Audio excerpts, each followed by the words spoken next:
বিসমিল্লাহির রহমানির রহিম। আসসালামু আলাইকুম। আজকে আমি করব চিকেন কষা। প্রথমে আমি মাংসটাকে ধুয়ে রেখে দিলাম, দিয়ে তেলটাকে ভালো করে গরম করে মাংসটা দিয়ে দিলাম, দিয়ে হালকা ভাজা করে একটু লবণ দিয়েছি, কিন্তু এখানে দেখানো হয়নি, আর একটু হলুদ গুঁড়ো দিয়েছি।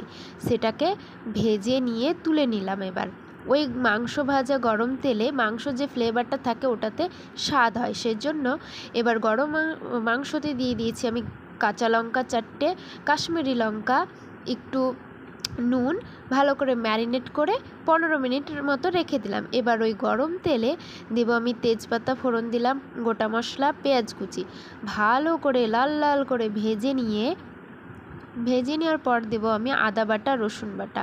এটা দেওয়ার পর ভালো করে মশলার গন্ধটাকে কষিয়ে নিয়ে দেব এবার আমি একটু হলুদ গুঁড়ো, স্বাদ মতো হলুদ গুঁড়ো দিবেন আপনারা, 2 চামচ দিয়েছি আমি, 2 চামচ। এবার একটু জল দিলাম, মশলাটাকে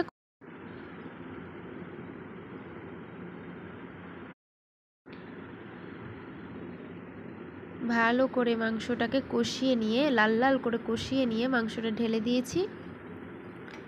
এবার আমরা ভালো করে কষিয়ে নিয়ে আমি একটু সামান্য মতো জল দিয়ে একটু কষিয়ে ঢাকা দিয়ে দিব। এবার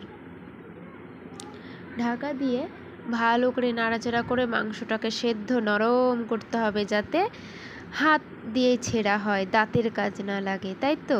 এবার মাংসটা সেদ্ধ হয়ে ঢাকনা তুলে নিয়ে দেখলাম একটু গরম মশলা ছিটিয়ে দিলাম, আর একটু সিক্রেট মশলা, এটা আমার রান্নাঘরের সিক্রেট মশলা, হয়ে গেছে আমাদের চিকেন।